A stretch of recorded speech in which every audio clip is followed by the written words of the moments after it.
Hello Pixifi fans, this is Tony Cooper once again coming to you with some tutorials on the new products module,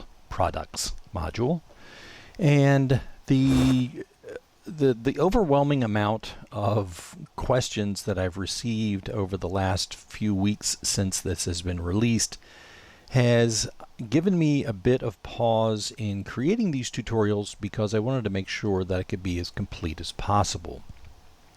What we're going to do over the next several tutorials for this module is to explore how to get ready to update your projects and use them the right way, and to hopefully give you a little bit more insight into what you need to do to use the new module correctly and properly, and even not so properly, so that you can use the kind of automation and workflow flows that you can in order to experience another level, I suppose, of product use, of using the automation elements, of keeping track of things through some of the new pipeline and status options, the new workflow visualizer for products, and so on. So there is a lot to go over with this.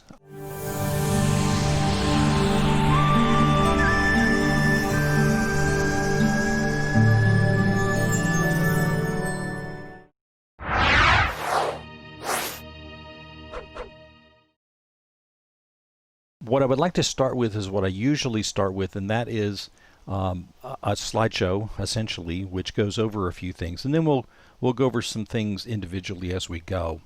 So the big deal with Products 2.0, and that's what Pixifi calls it, Products 2.0, is how many times have you wanted to automate your projects that control things that your clients buy, and then keep track of the progress of that product as it goes through your shop. So for example, if someone orders a product that needs to be customized, wouldn't it be great if you could have a specific workflow that broke down each step that you can track in your system? You can assign specifically to the people who are responsible for those elements, and that you can give your client feedback on at a moment's notice, whether that notification is via your own communication with them, or whether it's information that they can receive inside of their client portal if you use them. So you want to be able to obviously see visually where the product status may be at any given point, and to do that with virtually any product in your system via booking pages, proposals, and any other event or project in your system. So you set it up once and it's always there. If you want to make modifications to how a product is set up, you really only need to go to the product itself or its workflow. Everything else is fairly straightforward. You control everything about it.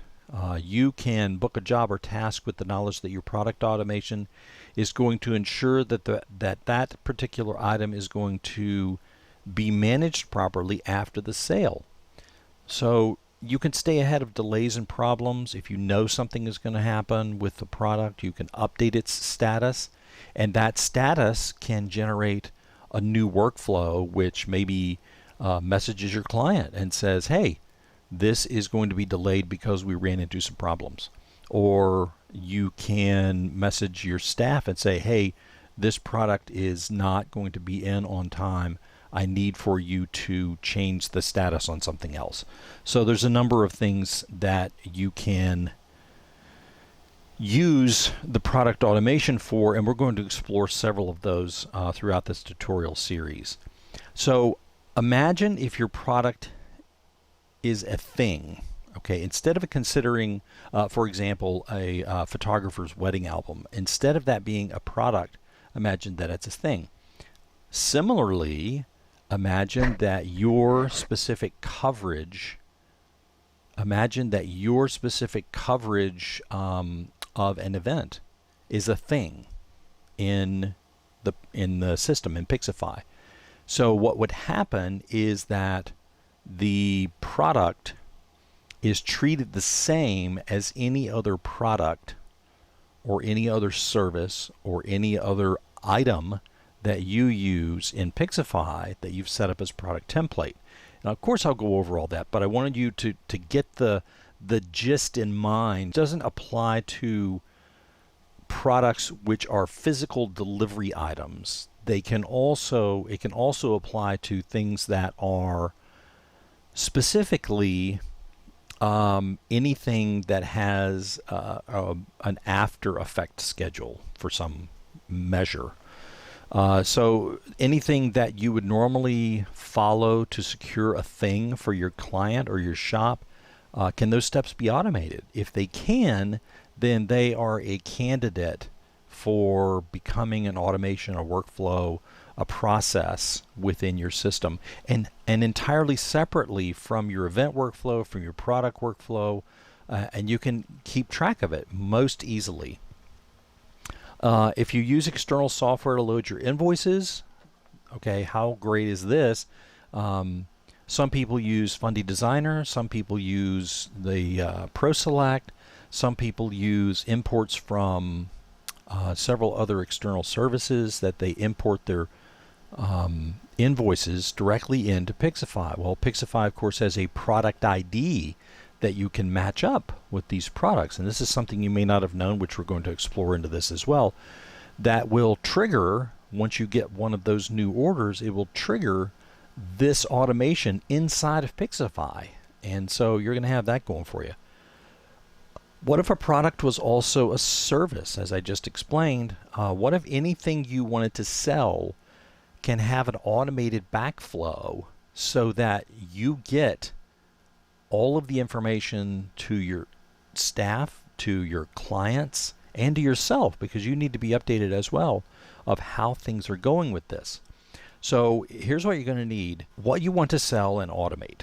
Okay, now and before you get into that, let's go through a few things so that you'll understand what we mean by automate. The steps that you'll need to follow to automate that item. The origins of your product or service, who and what needs to be contacted to fulfill the product, and how and what you want to do as an afterthought to managing the product. Okay.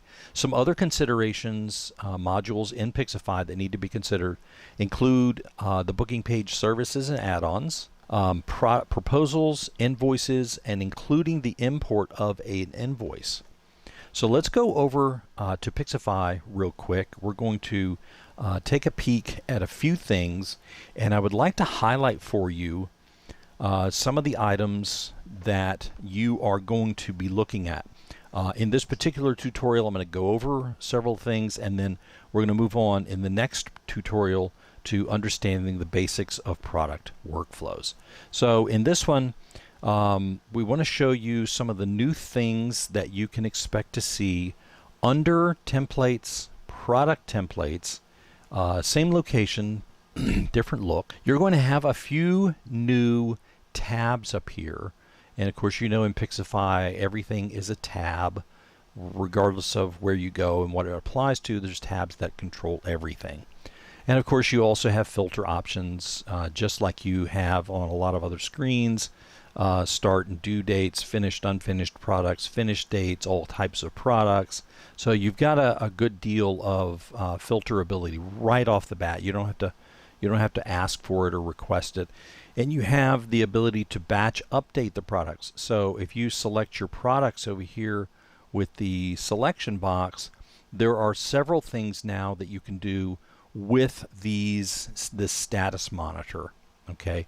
And batch update products, you can apply product status, you can change the due date, you can finish a product, you can even delete, you can finish the product delivery, you can even delete an item here in your list. Okay, so what you have here is, I just call this the product status window or the product window because that's what it calls it. And it has a lot of information here. Of course, you have the product that was sold, the status of that product right now, when the item was ordered or included in the system, when its due date is, what the owner or object is. So that means which client, I'm sorry, not client. Well, it could be client. We'll get into that later too. Which event it is for, which project it is for. So there's a lot of possibilities there. And then your workflow progress bar. Okay, so you'll get you'll get information on your workflow updates here. And then of course underneath each item is when the status was changed in the system, when it was last updated. Okay, and that's going to help you as well. So there's this new page, this new tab, which also gives you updates regularly on any items that are waiting completion. And that's what this page is really for, which items are still open. How many are overdue, how many were completed, what the top product types are that are being tracked, and what your total profit would be for those items. Okay, so let's go to the next tab, and this is your new product pipeline. Now, if you've ever used the pipelines before for events, for leads, for projects, then you know that this is an invaluable tool for keeping track of who has what status. So, for example, this is my new product added status. I don't have any under there. And this is my waiting to produce status. So there's a lot of statuses you can set up, and you can get, of course, as elaborate as you want to, and a lot of people have. They typically get, you can typically have 5 or 6 statuses if you're working on one particular product, for example. But if you have an entire range of products that you want to have different statuses on because they incur different status items or levels during production or during their lifetime. So here is your new page, and of course you will always have this area down at the bottom, products that have no status and no brand assigned. So these are all current items, gather more info, and the regular the usual stuff that you can do with your other pipelines is you can drag and drop an item from one status to another, and if there is an engagement item on that particular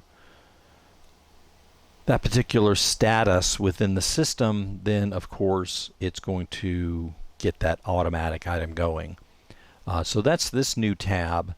And then the next new tab, and you should all be familiar with the status tabs, that you have your status name, the automatic changes that are added to this status, and the automatic workflow that is also added to the status. So any of the statuses that you can have workflows, and you can have automatic changes.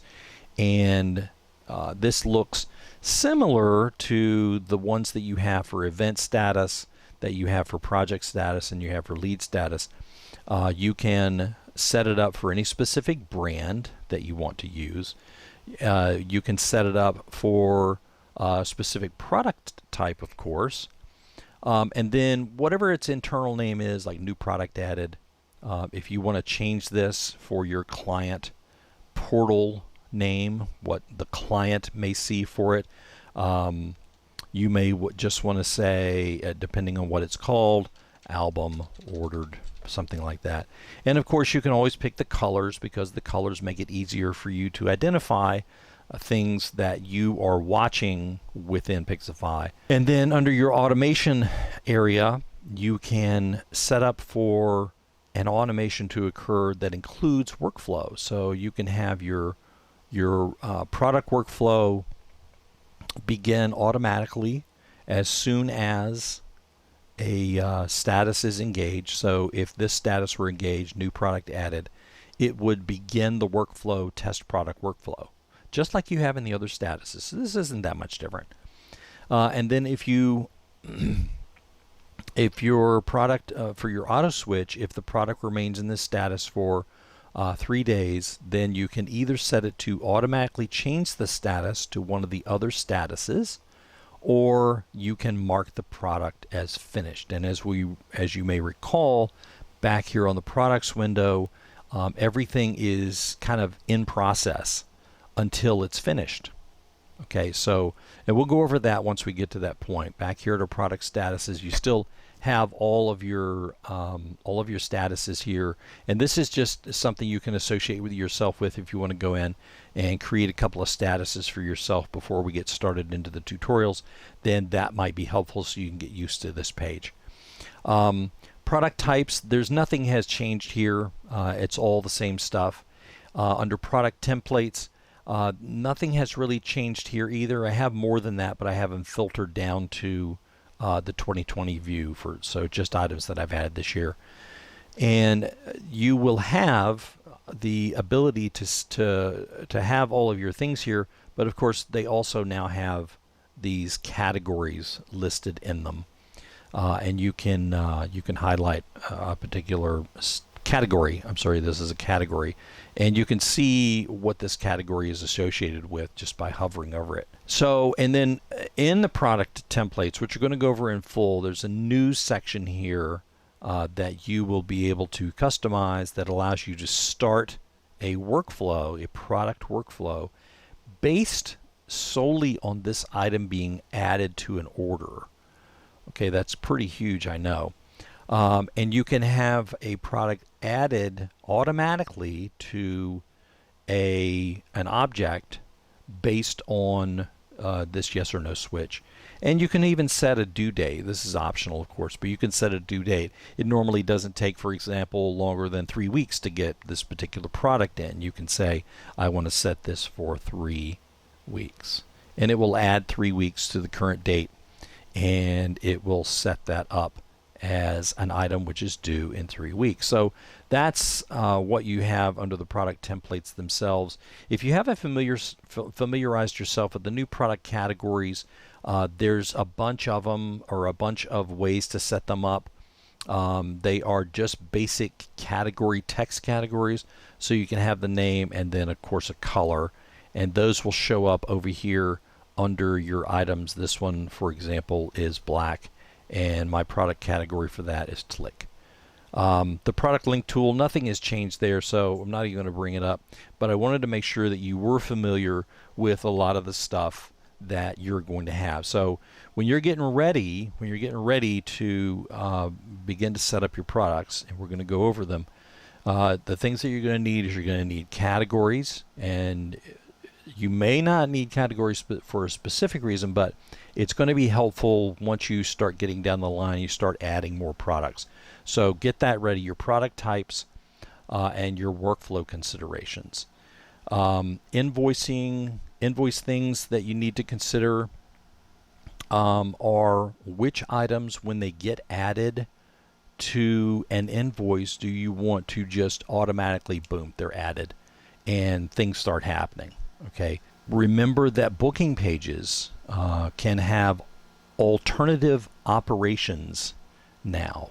So you already know, or you should, that within a workflow that can be spawned or created by an item or by a service item within Pixifi. So a service, for example, has a workflow on it, and that workflow becomes an event workflow, and that event workflow can create a project. Well, that event workflow can also, or that project can create other projects. So you can have a multitude of things going on that are completely unassociated with the event itself, but are part of what you do for the event. Maybe editing pictures, maybe ordering materials, maybe catching up on a specific new technique that you need for your particular work. But also, new in booking pages, you can associate a service item with a product. So you can link a product to a service item so that when they order that product, or when they order that service, boom, a workflow is created, a product workflow is created that begins to do all of the things that you specifically associated with that product, all the workflow things. And then proposal and pricing page items, which come into your invoices once an invoice is created. Any products that have their own workflows, any products that have a specific due date or deadline, those are added instantly and automatically. There are so many great things that you are going to be able to do all from within this amazing page, where you have a complete overview of what's going on, all of the really cool stuff that you are going to want to have. And what I wanted to also share with you is how the rest of this tutorial is going to work. So what's going to happen is we're going to cover this in several phases. I have 6 of these planned, and I don't think I'll need to add any more, but you never know. There may be some crazy new updates that nobody was expecting, or going, oh, this was updated, so now we have this brand new thing we can do, right? So the next tutorial is going to be about the basics of product templates. Okay, so we're going to go over a complete review of why being comprehensive in your setup matters, and that includes things like the categories, like the product types, utilizing options. There's a lot of stuff in there that most people don't use, and they could make their life a whole lot easier if they did. So we're going to go over those. The third part of this will be creating product workflows. So there's a lot to learn in there. It looks simple, and it can be, but it can also be complex. And I want you to know all of the ins and outs so that when you're creating your product workflows, that you can be as concise and detailed as possible. And then the next tutorial is packages, invoices, and the flow. Packages can contain products, and invoices can contain product IDs, and this is where we go back to those external systems that provide Pixifi with an invoice that can trigger a product. The next is managing booking pages, proposal, etc., the ramifications of using these modules with even more background automation. You can have automation that occurs that has nothing to do with what your staff does in-house, for example. And managing the products module with your visual tools using the visualizer and the pipeline. You can always know where your workflow stands and what the status of a product is. And as you saw on the one page, you can easily update those things in batch. So that even makes it quicker. And then we're going to go through some scenarios and practical application, and we're going to use some real-time examples. I'm going to set a few things up for you while you watch. Hopefully you'll follow along, pause the video along the way. I do that when I'm watching things, videos, tutorials specifically that I want to mimic what's going on the screen, so I can see the whole thing in front of me and say, oh, that's how that works. That's perfect. And that's going to be it for this tutorial. We are going to move forward with the next tutorial very quickly, and we're going to have a bunch of great updates for you, and I hope you follow along. There's a lot to learn here, but we're going to take it in parts. We're going to do it together, and I hope that if you have any questions, you'll send them right to me. Either comment in the box down below, or send me a message. Most of you know how to contact me either on the Facebook group or through my email, and I look forward to hearing from you soon. We'll talk to you soon. Take care.